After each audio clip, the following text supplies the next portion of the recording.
Hello mga kakusina, ito na naman tayo sa kusina ni Sandy TVPH at ito na naman ang ating lulutuin para sa araw nito. Nakikita niyo ba yan? Ayan.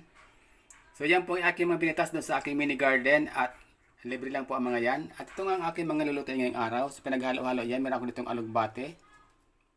Meron ako ditong dahon ng ampalaya. Ayan. At ang spinach. Ayan, dahon ng spinach. Ayan mga kaibigan.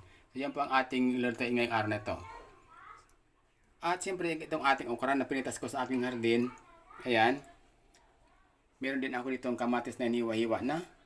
At meron tayo ditong dried shrimp na iniwa-hiwa ko din kasi nga para agad siya maluto agad siya kasi medyo matigas. Pero binabad ko na rin po yan sa tubig na mainit. Meron ako ditong bawang at ang ating sibuyas. So agad-agad ay simulan na natin ang ating pagluto. Kaya tara na sa aking kusina para umpisan agad natin ang ating pagluto. So ayan, meron ako ditong pinit na mantika at tayo ngayon na magigisa na ng ating bawang.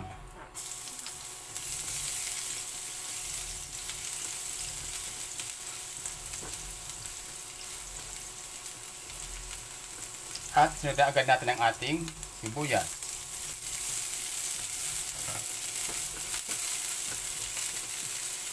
Hintay lang mang natin na medyo lumabas yung pagiging golden brown ng ating bawang bago natin isunod ang ibaba natin ingredient. So ayan, dahil lagi golden brown na yung ating bawang, ilalagay ko na rin itong aking shrimp. Sangkotsin natin ng konti, mga ilang seconds lang.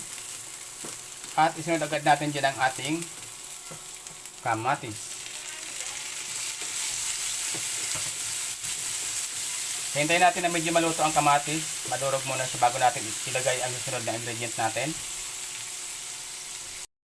So ayan, dahil ito na yung ating kamatis, ilagay ko na itong ating okra.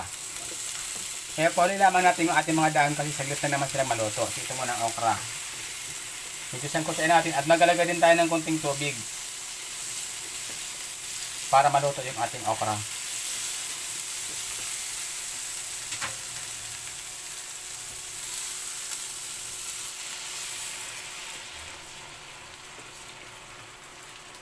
Siguro maglalagay pa ako ng konti.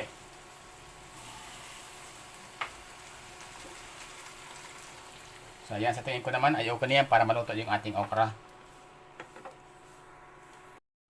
At umpisa tayo ng ating niluluto.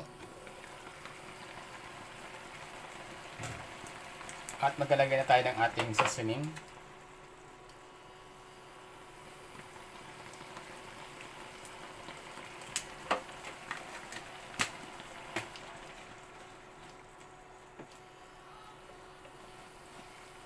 Luto na yung ating okra at pwede natin ilagay yung ating mga dahon.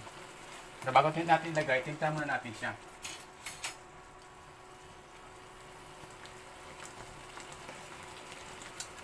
Saktong-sakto ang lasa niya. So ilagay na natin itong ating mga dahon.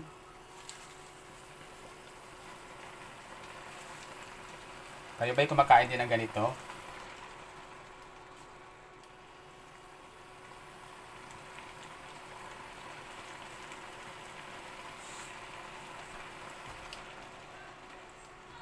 So haluin lamang natin yan. At pag naluto lang na ating dahon, ay ready to serve na po yan sa ating hapagkainan. So ready na ang ating gulay. Kaya naman, patayin natin ang ating apoy.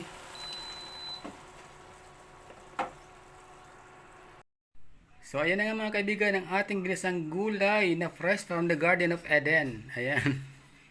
Ayan mga kaibigan, napakasarap yan at napakabango po mga kaibigan kasi yung nilagay natin na yung amoy nung shrimp talaga naman nakakagana siyang kainin talaga. So lasang-lasa diyan yung shrimp diyan sa sabaw ng ating ginisang gulay na yan. Kaya naman mga kaibigan, talaga namang napakasustansya nitong ating kakainin ngayong araw. Kaya mga kaibigan, kung kayo ay mayroon mga ganitong tanim sa inyong bakuran, baka naman di kayo kumakain ng mga dahon-dahon na yan, abay subukan yung kainin at talaga namang napakasarap niyan at napakasustansya. So mga kaibigan, hanggang dito na lamang aking vlog at hanggang sa muli. Ito po muli ang inyong host, Sandy TVPH at nagkasabing, huwag gawing komplikadong buhay, mamuhay ng simple at masaya. Bye bye and God bless everyone.